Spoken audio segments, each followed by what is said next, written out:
সূক্ষ্ম কারুকাজ আর জমাট বুননের অনন্য নাম জামদানি। প্রাচীনকালের মিহি মসলিনের উত্তরাধিকার বলা হয় একে। তাই একদিকে যেমন আছে শিল্পের ছোঁয়া, তেমনি সঙ্গে আছে ঐতিহ্যের অহংকার।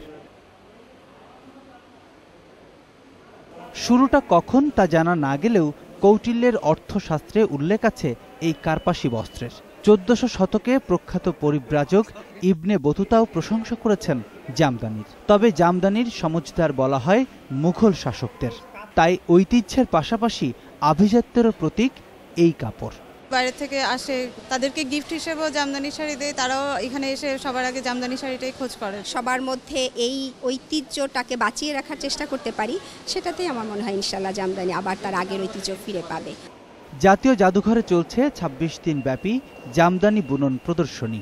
মূল আকর্ষণ এর নকশায়। বিভিন্ন মাত্রা যোগ হলেও জ্যামিতিক অঙ্কনে নকশার আদি ছাঁট আজও বজায় রেখেছেন তাঁত শিল্পীরা। আমরা চেষ্টা করছি ধরে রাখার জন্য।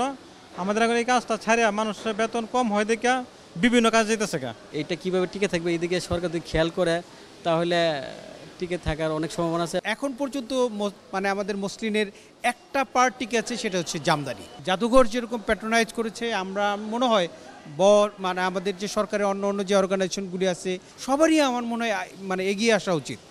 জামদানির বুননে বুননে লুকিয়ে আছে এক একটা গল্প, যে গল্প আবহমান বাঙালিরই জীবন গাথা। দেশি পণ্য অনেক ভালো কোয়ালিটির, সেটার জন্য একটু কস্টিং বেশি লাগলেও বাহিরের অন্য প্রোডাক্ট যে কিনতেছি সেটা যদি কম্প্রোমাইজ করে এই মেন্টালিটিটা ডেভেলপ করতে পারি, সেক্ষেত্রে ঠিক আছে। বড় পরিসর হলে আমাদের জন্য সুবিধা হতো, যেহেতু সামনে ঈদ। একটা দোকান হিসেবে মোটামুটি কালেকশন ভালো, দাম রিজনেবল। বাংলার সীমানা পেরিয়ে বিশ্ব ঐতিহ্য হিসেবে জামদানির স্বীকৃতি এখন সময়ের দাবি। প্রণব চক্রবর্তী, 21 টেলিভিশন, ঢাকা।